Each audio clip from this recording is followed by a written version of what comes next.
Bom dia, Brasília. Hoje estamos iniciando o programa Fala Senador. Eu sou Adriano Amaral. Conosco hoje temos o nosso candidato a senador, o nosso desembargador Carlos Rodrigues e o nosso coronel Charles como candidato a deputado federal. Estamos aqui vivendo um momento importantíssimo da democracia brasileira. A democracia é uma conquista da nossa sociedade, mas ela requer responsabilidade. O voto é o momento da verdade da democracia. Então, o voto tem que ser algo de muita responsabilidade. Este programa, em linha com a democracia, busca trazer informações para o eleitor fazer a melhor decisão. Conosco temos duas pessoas de valor, pessoas de integridade. Bom dia, desembargador Carlos Rodrigues. Bom dia, Adriano. Uma alegria imensa estar aqui com você, para a gente poder expor as nossas ideias e também agradecer ao Coronel Charles por nos abrilhantar aqui nesse encontro. Bom dia, Coronel Charles, tudo bem? Bom dia, Adriano Amaral, alegria estar aqui. Muito obrigado, viu, senador, pelo convite, né, de estar aqui para a gente poder estar debatendo, conversando sobre projetos, sobre ideias, né, e eu sei que a comunidade do Distrito Federal está curiosa, né, querendo ouvir aí os pensamentos, né, tanta coisa boa que o senador tem a acrescentar. Sou um admirador dele, apoio 555, nosso senador, né, e sou candidato a deputado federal 5522. Maravilha, muito obrigado pela presença dos dois. Senador, nosso candidato a senador, iniciaria aqui pedindo para você se explicar, se apresentar para o nosso público ouvinte. Bem, eu me aposentei há um ano e pouquinho, e eu estou cumprindo o período da quarentena constitucional. Significa que eu não posso advogar. Então, nesse período de quarentena, que duram 3 anos, por que não trazer a minha experiência como magistrado, que a partir do exame dos processos conhece a realidade de tudo o que acontece no Distrito Federal, e eu posso dizer que eu conheço mesmo, porque desde os problemas que as populações mais carentes enfrentam, como por exemplo, falta de escola, de moradia digna, falta de luz, falta de água, etc., até mesmo as questões mais complexas que dizem respeito à vida nacional, como por exemplo, o problema que nós temos da falta de um controle eficiente das atividades do STF. Então eu diria que desses pontos mais distantes aos pontos mais elevados, que dizem respeito a toda a matéria política a ser debatida, eu tenho domínio, e é jurídico, domínio jurídico, é domínio político. Então, já que eu estou nesses 3 anos de quarentena e não quero vestir o pijama, eu me ofereço para poder trabalhar em prol da nossa gente, do nosso país. É basicamente por aí. Esse é o espírito de servir que esperamos que todos os candidatos tenham também, até para exercer com responsabilidade o cargo para o qual for eleito. Exato. Eu dizia para os meus alunos, Coronel Charles, quando eu dava aula, o seguinte: olha, se vocês estão insatisfeitos com a política e apenas criticam, isso não vai mudar nada. Então sejam vocês as pessoas diferentes que vão entrar nesse campo e fazer a diferença, seja você a diferença. Então, de repente, por até uma questão de coerência minha, se eu sempre estimulei pessoas de bem a entrarem na política, por que eu não entro então? Então eu estou sofrendo com essa experiência, mas é uma experiência muito agradável. E no momento certo, no momento do auge da tua experiência e tal, então tem muito a acrescentar e vamos explorar isso na sequência. Por favor, nosso querido candidato a deputado federal, Coronel Charles, fala um pouquinho de você também para o nosso público ouvinte. Veja bem, eu entendo que essa questão do direito, né, do dever de servir, essa vontade que nos impulsiona a fazer o bem, a querer colocar o nosso nome, né, a colocar o nosso nome, a apreciação pública como candidato a deputado federal, no meu caso, como o senador também, eu acho que vai muito do nosso caráter, sabe? Vai muito da nossa vontade de fazer. E acho que os eleitores precisam realmente ir para as urnas, estudar inicialmente, antes do dia da votação, a vida de cada um, olhar a questão da integridade, o caráter, se a ficha limpa, né? Hoje nós temos aí vários candidatos a deputado federal, tem candidato a Senado, a diversos níveis de pleito eleitoral, de pessoas que, né, têm conduta vergonhosa. Então acho que é muito importante, é o que eu digo no meu programa de TV. Entre nas minhas redes sociais, procure sequer um motivo para você não me dar o o seu voto, porque a nossa vida é realmente uma conduta de 35 anos de trabalho em vida pública, com muita seriedade, com muita vontade de fazer pelo próximo. Então, é o que o desembargador está dizendo, né? Por que não? Se ele orientava os alunos dele, orienta os alunos dele nesse sentido, por que não ele, sabendo dos valores que ele tem, né? E esses valores éticos, morais, os valores que o Brasil precisa de honestidade, sobretudo de trabalho também, né? Trabalho conjugado com honestidade, uma coisa sem a outra, não completa um gestor público, não completa um parlamentar. Então, acho que muito pode ser feito se os nossos eleitores, com muita responsabilidade, pesquisarem sobre o nosso nome e efetivamente nos der, né, os seus votos. Caráter é uma coisa fundamental que você comentou aí. Gostaria de explorar isso aí. Caráter é muito mais importante do que uma lei de ficha limpa ou ficha suja, porque vemos aí, infelizmente, que a justiça acaba sofrendo efeitos políticos e ela não é tão cega e tão isenta como deveria ser. O mais importante de tudo, portanto, é o caráter, a integridade da pessoa. Recentemente vimos aí um debate presidenciável, vimos aí o Lula se dizendo que era inocente, o que não é uma verdade. Você, com toda a sua experiência jurídica, senador, o que você tem a comentar? Como que você pode nos esclarecer essa última fala do Lula se dizendo inocente? Na verdade, até criaram um neologismo dizendo descondenado. Vamos analisar, na verdade, de uma perspectiva assim, mais jurídica mesmo. Eu nunca tinha ouvido falar de descondenado mesmo, não, é verdade. Tem gente que usa esse termo. Então, mas é uma forma de dizer o que aconteceu, talvez criando um impacto. Na verdade, o que aconteceu é o seguinte: alegou-se uma nulidade do processo para que o Lula fosse rejulgado por um outro juízo que não o Sérgio Moro. Então não seria o Sérgio Moro o juízo competente, portanto, ao ser julgado pelo Sérgio Moro, o processo todo é nulo.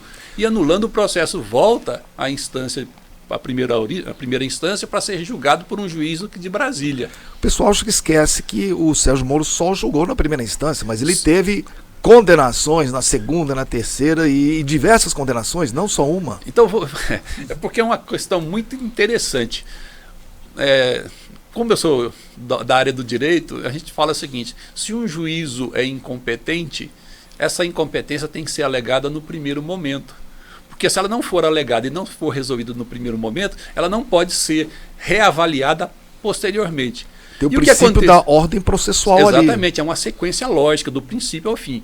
E aí, de repente, uma questão que já estava superada, ela vai ser reexaminada na instância máxima do STF, e o STF tira o ministro Fachin, mais especificamente, tirou da cartola uma nulidade, que era questão superada, para declarar nulo o processo contra o Lula. Então não houve nenhuma declaração da justiça dizendo que o candidato é nulo, que o candidato é inocente.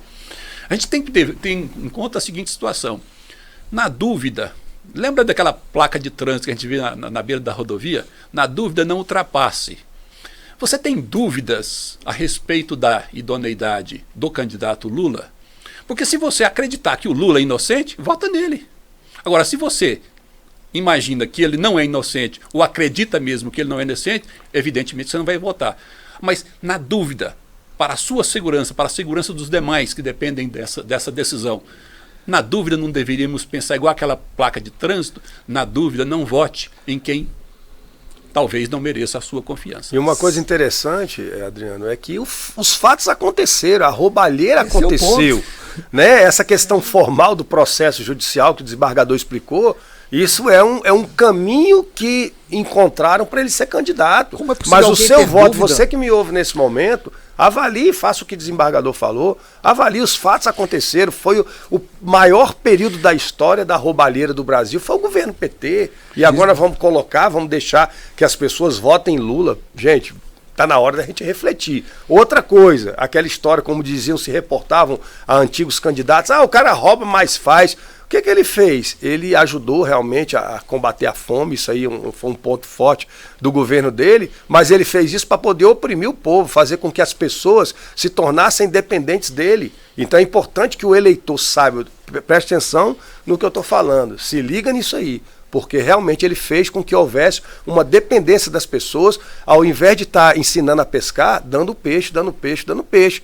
E o Bolsonaro demonstrou uma grandeza de caráter muito grande quando, no meio de uma pandemia, com todas as dificuldades financeiras, ele proporcionou uma grande mudança, um socorro à vida de muita gente que hoje está aí sendo beneficiada, né, por bolsas que vieram num momento importante e com uma razão importante. Não foi só a razão de manter, como o PT fez, a dependência das pessoas humildes na mão do Lula. Reflita aí, eleitor, por favor. O roubo, de fato, existiu, não há dúvida. Com certeza. Houve condenações, houve confissões, houve devolução de dinheiro. Como que você devolve dinheiro se não houve corrupção? Ou seja, que houve o roubo, ou seja, não há muita dúvida em relação a isso. O que me espanta é as pessoas, mesmo sabendo desse roubo, ainda insistirem neste erro. Adriano, vou falar aqui também, por favor, senador. Uma fala do Coronel Charles, que eu acho que nós poderíamos lembrar de mais um detalhe. De fato, o governo do Lula, ele é marcado pela característica de ter feito pelos pobres. Mas só que se ele fez pelos pobres, ele fez, na verdade, foi muito mais pelos ricos. Os ricos é que se beneficiaram, os bancos ganharam bilhões, as seguradoras dos planos de saúde ganharam bilhões, e deram uma merrequinha para pobre. O próprio Lula falava assim, pobre precisa de pouca coisa, pobre se contenta com muito pouco. Eu acho que eu vou além. Eu acho que não fez nem pelos pobres nem pelos ricos. Eu acho que o mundo vivia um boom como não se viu em nenhum momento da história. O mundo estava crescendo 5% ao ano. O mundo incluindo países miseráveis na África, na América Latina, na Ásia. O mundo cresceu 5% e o Brasil cresceu 2%, 3%, comemorando como se isso fosse um crescimento. Temos que comparar o crescimento com o que está acontecendo no resto do mundo. Agora que o mundo está em crise, não crescendo e tendo menos 1% e o Brasil está acima, isso é uma vitória.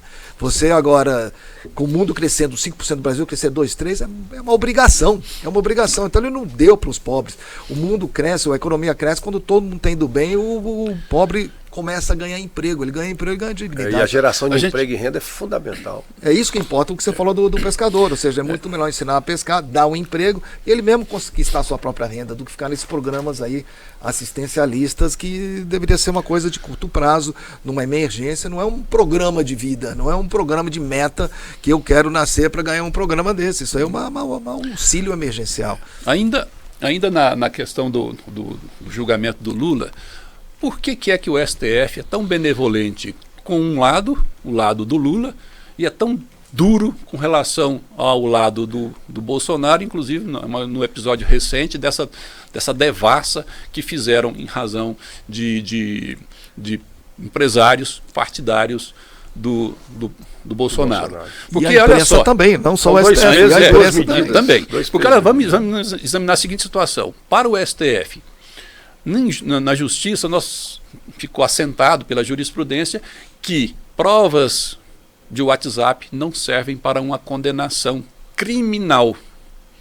Mas essa mesma prova que não serve para uma condenação criminal é a que está sendo usada para invadir a vida privada das pessoas, as comunicações. Então invadiram as comunicações. O WhatsApp é uma comunicação privada, não pode ser invadida. E é invadida por quem? Por quem se diz vítima, investigador, acusador e juiz. Você quer ter um juiz que seja vítima, acusador, investigador? Não pode. Isso é um absurdo. Nem na Idade Média, com a Inquisição, a situação era tão drástica como essa. E o cara enfia a vítima também no meio ali. E a gente, para poder entender melhor por que dessa atuação do STF, é que nós verificamos que, a partir de um determinado, especialmente no primeiro governo Lula, vários ministros foram indicados pelo Lula e Dilma. Predominantemente são ministros indicados por Lula e Dilma. E ministros que antes eram seus advogados criminalistas. E agora são os que julgam. Cadê o princípio da isenção, né? Olha só que maravilha. Eu tenho um advogado que me defende. Totalmente, então, ali. Eu tenho um advogado que me defende num determinado momento, e no momento derradeiro é ele que julga. Tem possibilidade de alguém ser condenado? É por isso que o Lula escapou de todas. Senador, é por isso que eu tenho dito para os meus eleitores, eu vou lutar como deputado federal para buscar mecanismos eficazes de se conter o STF. Como isso deputado, é muito sério. Como senador, na democracia, ao princípio da divisão dos poderes. Ou seja, um poder tem que controlar, verificar, manter dentro das linhas da Constituição o outro poder.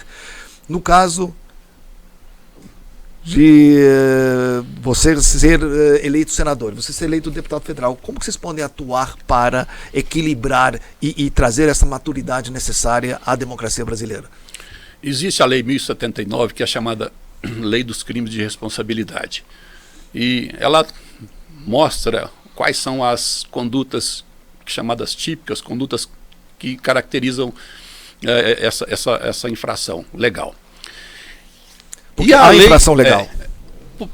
Então, por exemplo, há uma determinada conduta de um ministro do STF que se comporta de forma partidária, é uma hipótese expressa. Então, o que você tem que fazer é levar essa situação a um julgamento. E a competência atribui ao senador, ao Senado, o poder e a competência, o dever de julgar os ministros do STF nos crimes de responsabilidade. E o que está acontecendo é que existem hoje 18 pedidos de impeachment contra todos os ministros. Não há nenhum que escape, exceto os 2 últimos. Quem faz esse pedido? Pode ser uma procuradoria, até mesmo um cidadão pode fazer. Depende dos fundamentos que tiver, das provas que tiver. Então, esse processo lá no Senado, ele tem até, aliás, um procedimento, uns prazos estabelecidos pela lei para ser concluído, ser julgado o ministro. Mas esses processos ficam engavetados e a lei não prevê prazo para o desengavetamento. Então, fica na mesa do presidente do Senado esses processos parados, esperando um dia para o julgamento. No caso, nós temos um problema, porque o presidente do Senado é também um advogado de mineradoras que foram condenadas a pagar algo em torno de 8 bilhões de reais para a indenização daquelas pessoas lá de Brumadinho. E ele é o advogado das mineradoras lá no Supremo, defendendo que se pague talvez um bi. Então, uma redução de 7 bilhões, certamente os seus honorários incidirão sobre a diferença. Então, daí porque se explica que no Senado esses processos não andam. Então, o que é necessário? Me permitam, porque alonga um pouquinho, porque isso é uma questão importante para o Congresso, para a Câmara, mas é dever exclusivo do senador processar os pedidos de impeachment, porque dessa forma é possível fazer o controle do STF. E a minha razão maior para estar aqui como candidato ao Senado é justamente esse ponto. E para ter isso, tem que ter a isenção necessária para poder tomar as decisões. Tem que ter coragem moral, e a gente sabe que o senador tem isso, essa vontade, essa garra e essa coragem de fazer. O que na Câmara Federal nós pretendemos também. Acabar com determinadas regalias, por exemplo, essa questão dos ministros, essa questão dos deputados federais, auxílio terno. Gente, isso é um absurdo. Auxílio terno? Essas anomalias que eu diria. Gente, um deputado federal ganha muito bem, ele não tem que ter carro, né? O presidente do Senado. Gente, eu tenho certeza que você, eleitor, posso chegar um dia a presidente da Câmara. Vocês não vão me ver usando qualquer tipo de regalia dessa natureza. Porque eu acho que, gente, o povo... Cara, um deputado federal ganha um dinheiro digno para o salário dele. Ele não precisa de mais do que isso. Outra coisa, residência oficial, ida para o Estado bancado com dinheiro público. Eu acho isso uma discrepância muito grande. Se ele mora no Maranhão, um exemplo, mora no Maranhão, se propõe a trabalhar no Distrito Federal, onde é a sede do Congresso Nacional, ele tem que saber que isso tem que ser custeado por ele. Ganha quase 40 mil reais. Então, isso tem que acabar. Eu sei que eu vou chegar lá e vou encontrar muita dificuldade, mas nós vamos lutar para acabar com essas mordomias. Coronel Charles, aproveitando, eu gostaria que você explorasse também alguma das pautas de o que você imagina para Brasília, em virando deputado federal. Você tem algumas pautas importantes. Uma ideia inovadora que eu acho muito interessante é a história do presídio que ressocializa e coloca também o presidiário para trabalhar, o que também dá uma certa dignidade e ele acaba carregando um pouco o peso. Eu tive essa experiência, eu fui administrador regional de 2 cidades, né? Em 2017, 2018, Sobradinho 2 e Fercal. E nós fizemos uma parceria com os presídios aqui de Brasília e aqueles presos que estavam no regime semiaberto, ou seja, que não oferecem tanto risco para a sociedade, eles eram utilizados fazendo trabalhos que eu não conseguia. Na época pegamos um governo realmente assolado por muita dificuldade financeira que o Agnello deixou, e nós entramos, não tinha recurso para mão de obra, e nós fizemos essa parceria. Isso virou novidade depois, porque outras administrações também fizeram, e eu colocava os presos para poder ajudar em tarefas na cidade. E acho que os presos de alta periculosidade, de média periculosidade, né, são os que oferecem risco realmente, que não podem estar na rua. Vamos construir grandes presídios agrícolas, profissionalizantes também, com grandes muros, com algum mecanismo de segurança garantida, mas fazendo com que a cabeça do preso esteja ocupada em coisas boas, com o trabalho. E isso vai fazer com que os familiares que recebem aquelas bolsas, e também o custo do prato de comida que vai do preso, vai ser custeado por ele. O agronegócio no Brasil tem crescido muito. Por que não o agronegócio ser auxiliado também pelos detentos? Vamos botar o preso no cabo da enxada. Outra coisa, isso é importante também para a esposa do preso, que vai estar satisfeita sabendo que seu marido não está lá bolando o crime dentro da cadeia, para a família do preso. Fazendo mestrado, doutorado do crime. Porque lá é a universidade do crime, lamentavelmente. Agora isso vai mudar, porque eu vou lutar por isso, não é da noite para o dia. É uma luta, mas nós vamos conseguir. Me parece uma coisa tão de bom senso e estranho que não tenha sido feito antes isso, ou seja, uma ideia tão boa. O que você acha? Está na lei, né, desembargador? Trabalho é motivo de dignidade. Por que é que o preso não pode trabalhar e resgatar a sua dignidade pelo próprio trabalho? Então a profissionalização de um presídio profissionalizante como o Coronel Charles propõe é excelente. Trabalhos em presídios agrícolas, enfim, o que não se pode continuar é a escola do crime, a universidade do crime, onde o condenado ele costuma sair de lá pior do que quando entrou. E aí nós temos também que pensar em outras questões também, porque o que verdadeiramente inibe a criminalidade é a ausência de uma sensação de impunidade. Então a possibilidade da prisão, ela funciona como um efeito de desestímulo. Se as prisões são afrouxadas de forma exagerada, a sensação de que a impunidade prospera e o crime vai na mesma proporção, aumenta. Então nós temos que pensar aqui hoje no que está acontecendo com a tal de audiência de custódia. Das duas, uma. O que seria essa audiência de custódia, senador?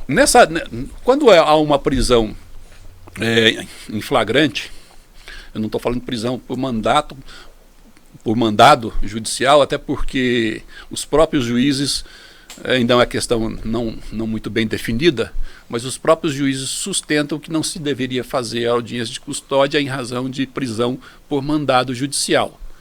Ficariam então as prisões apenas por prisões em flagrante. E a prisão em flagrante, então, nesse caso, é para verificar as condições dos direitos do preso, ou se foram atendidas, para que não persista uma prisão ilegal. Mas o problema é que, da forma como está feita, e até mesmo em parte regulamentada pelo CNJ, a audiência de custódia é uma porta de entrada, ou uma porta de saída da prisão, porque é a autoridade policial agindo, correndo todos os riscos, e em seguida ver o meliante, bandido, eu uso essa expressão, sorrindo, debochando na rua, voltando para as ruas para cometer os mesmos crimes. Então, ou nós acabamos de vez com a audiência de custódia, ou então temos que regulamentá-la de forma que garante-se o direito do preso, mas também, ao mesmo tempo, garante o direito da sociedade. E o policial, né, desembargador, complementando isso aí que o nosso senador falou, o policial, a primeira coisa que é feita ele já chega na audiência de custódia sabendo que a autoridade vai questionar se o bandido foi agredido ou coisa parecida. Pô, Charles, então uma pessoa que está arriscando sua vida, como o senador falou, já chega lá para ouvir uma autoridade chegar para ele dizer, e aí, você apanhou? Ele mente que apanhou e o policial vai ter que provar. Porque a palavra de um contra a palavra de outro, onde é que está a presunção de legitimidade? É tão absurdo que corre o risco do meliante ir embora e o policial ficar preso. É verdade, isso tem que acabar. E nós vamos lutar por isso, né, senador? Com certeza. Vamos trabalhar. Eu na Câmara Federal e o senhor do Senado. Com certeza. Nós podemos mudar isso aí. Vamos. Quando o pessoal fala em valorização da profissão, acho que eu vejo exemplos ali na Europa, na América do Norte. Existe todo um trato com um agente policial, ele é chamado de officer. Officer é um cargo de respeito, e ele é visto como alguém que está lá com parte da família, ou seja, ajuda a família, ajuda a comunidade, não é uma ameaça, é uma pessoa de muito respeito. Como chegar nesse nível até para parar com essas distorções de questionar? Sua pergunta é bastante oportuna, eu gostaria inclusive de falar um pouquinho, as duas vertentes da segurança pública. Uma, a vertente social, ela está relacionada à segurança primária, né? Que é uma coisa que nós vamos abraçar com muita seriedade, que é a questão de trazer oportunidade aos jovens, para eles terem esporte, lazer, né? Cursos em geral, oportunidades, porque isso é uma maneira de se prevenir que a segurança pública se torne digamos assim, um fenômeno de criminalidade posterior. É uma sementinha que se planta, que é o aspecto social. O outro é o aspecto técnico. No aspecto técnico, nós temos a questão da tecnologia e a inteligência, que são fundamentais. Por exemplo, eu fui o primeiro no Distrito Federal a instalar câmeras de segurança em Sobradinho, depois me tornei um palestrante nacional em relação a essa questão, mas precisa, por exemplo, instalação de câmeras em todo o Distrito Federal e quiçás no país, para poder os bandidos se sentirem vigiados. Obviamente isso desestimula. A questão da inteligência policial é fazer com que os policiais possam ter mecanismos mais eficazes de investigação e conseguir efetivamente chegar no combate à criminalidade. E um outro viés, né, muito importante que eu vejo é a valorização profissional, que está dentro desse viés técnico. Os nossos profissionais precisam ter uma carreira realmente garantida. Vou dar um exemplo aqui. Um policial militar hoje, ele entra na PM, ele demora às vezes 9, 12, 15 anos para ser promovido. Qual é a nossa ideia? Mudar a legislação vigente do Distrito Federal, dos PMs e bombeiros, e também a Polícia Civil está regida pela União, né, porque são pagos pela União, e nós pretendemos mudar a legislação. Por exemplo, um soldado da PM entra, 3 anos depois ele é promovido a cabo, depois a terceiro sargento, depois de 3 em 3 anos, no final da carreira dele, ele vai provavelmente chegar a major. Então isso é uma maneira do profissional entrar na profissão, saber que ele tem um planejamento da carreira. Se ele fizer os cursos obrigatórios de capacitação, de aperfeiçoamento, ele sabe que ele vai chegar num patamar X, independente de vaga. O que acontece hoje? Demora anos e anos para ser promovido, se sente desestimulado e vai para onde? Vai ficar estudando para um concurso, para uma outra profissão, sendo que nós perdemos grandes talentos, grandes profissionais, porque a corporação não dá, digamos assim, uma segurança. Outra coisa, vai para a reserva, perde a etapa alimentação. Gente, nós temos vários policiais endividados. Por que não criar o que eu vou fazer? Uma gratificação de reconhecimento, para que os PMs e bombeiros que trabalharam durante 30, 35 anos possam ir para a reserva recebendo uma gratificação que substitua o valor ou mais um pouco do que a etapa alimentação que ele perde. Interessante. Fantástico. Um ponto aí, acho que importante que você tinha comentado antes, a questão da ociosidade. Essa ociosidade, deixar o preso com ociosidade, o ócio é ofício do demônio, então ele acaba fazendo outras coisas. Isso também tem muito a ver com as crianças, e se começou a falar rapidamente ali da criança ociosa e como trazê-la talvez até num ponto mais cedo ao mercado de trabalho. Você tem, acho que, uma bandeira muito interessante. Sim, temos uma bandeira. Vou falar um pouquinho sobre a questão do esporte e lazer para as nossas crianças. Os nossos jovens hoje, lamentavelmente, eles são assediados pelos traficantes. De noite, isso acontece. Isso acontece, às vezes, inclusive, nas próprias redes sociais. E o esporte, o lazer, não combina com droga. Pode perceber, se nós buscarmos, né, recursos, o senador vai ter vários recursos lá a nível de emendas parlamentares, eu também terei como deputado federal, e a bancada, as emendas de bancada são altíssimas, são valores altos para nós construirmos vilas olímpicas, patrocinarmos, por exemplo, o meu sonho, isso é um projeto do executivo, mas que eu vou interagir, eu vou articular para que aconteça, que é a questão das Olimpíadas Candangas. Nós podemos colocar ali no Nilson Nesso, nos ginásios aqui de Brasília, grandes vilas olímpicas e tal, e reunir essas crianças para que elas possam fazer esporte, elas possam identificar as suas tendências atléticas, por exemplo, no atletismo, arremesso de peso, corrida de 100 metros, futebol, voleibol. Isso vai gerar emprego, porque essas Olimpíadas Candangas elas podem ser um exemplo para todo o país, porque as crianças vão ter oportunidade de identificar essas suas tendências desportivas e de repente nós podemos estar exportando para o mundo inteiro grandes atletas. Isso vai gerar emprego, isso vai gerar tranquilidade para a família, que vai saber que o seu filho, desde pequenininho, está tendo a oportunidade de treinar, de se aperfeiçoar e, quem sabe, virar um atleta. E, enquanto isso, a cabeça está focada em coisas boas. Sem dúvida. Se não me engano, você colocou essa numa das 55 metas do candidato a governador, Paulo Otávio, que está lá uma Vila Olímpica em cada cidade. Senador, o que você acha disso? É engraçado a gente falar a mesma linguagem, né? Então, primeiro, não vou repetir, a questão da valorização das carreiras de segurança. E no que diz respeito ao esporte como meio de evitar a criminalização, porque nós podemos atuar de forma a combater a criminalidade, mas também podemos atuar para evitá-la. E essa forma de evitar, por meio do esporte, é uma arma poderosíssima. E nesse ponto, eu tenho tido muitos contatos com comunidades carentes e eu vejo a necessidade de cumprirmos uma premissa constitucional, que é diminuir as desigualdades. Como é que se pode diminuir desigualdades? Ora, nós temos recursos que podem ser trazidos ao Distrito Federal pela atuação parlamentar do Coronel Charles na Câmara, minha no Senado. Essas verbas que podem vir pelo orçamento, por emendas, por gestões junto aos ministérios, têm que ser canalizadas para atender às populações mais carentes como forma de diminuir as desigualdades sociais.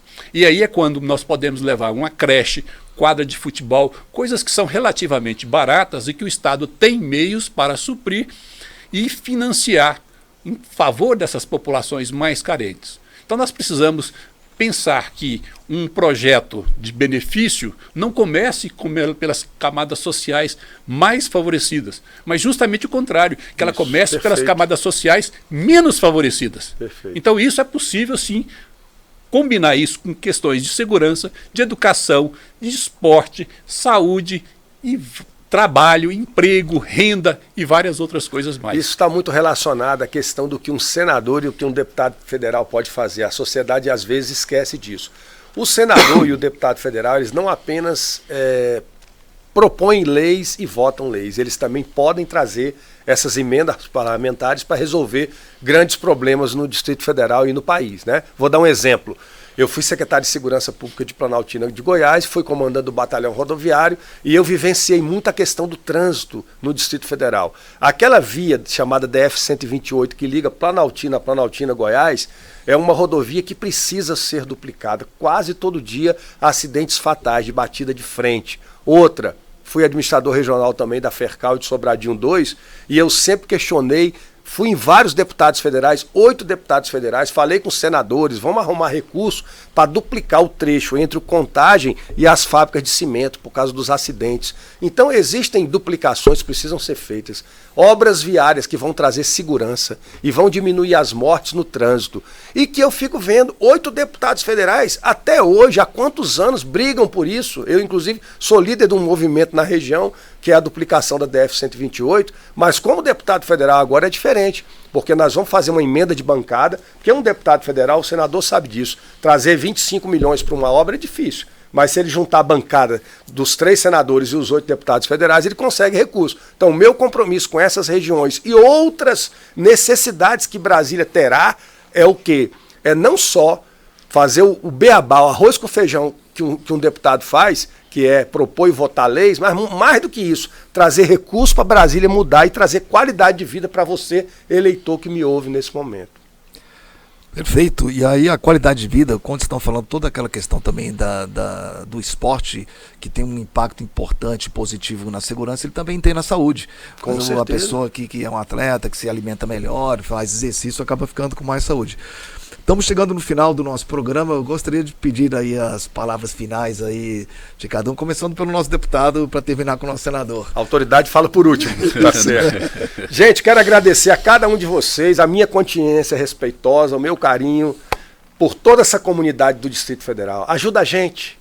Eu vou repetir o que eu falo nos meus programas de TV. Arruma sequer um motivo para eu não honrar o voto que você vai me dar. Entra nas nossas redes sociais, estude sobre minha vida e eu preciso que você me ajude a ser deputado federal. Sou 5522, Coronel Charles Magalhães, e ajuda o nosso senador também, que merece seu voto, que é homem de bem e vai dar muito orgulho a você, que é o 555. Obrigado. Senador. Bem, como eu disse, eu tenho duas pontas, né? Aquela ponta mais carente, das pessoas mais carentes, onde eu pude escutar a dificuldade de uma mãe que tem 4 filhos pequenos, não pode contar com um companheiro, vive sozinha, e ao mesmo tempo tem que trabalhar para sustentar a família e ao mesmo tempo tem que cuidar da família. Então, o que lhe falta, no mínimo, uma creche. Mas não é só isso não. Essa mesma mãe está pleiteando, tentando um tratamento anticonceptivo, um DIU, uma laqueadura, alguma coisa mínima.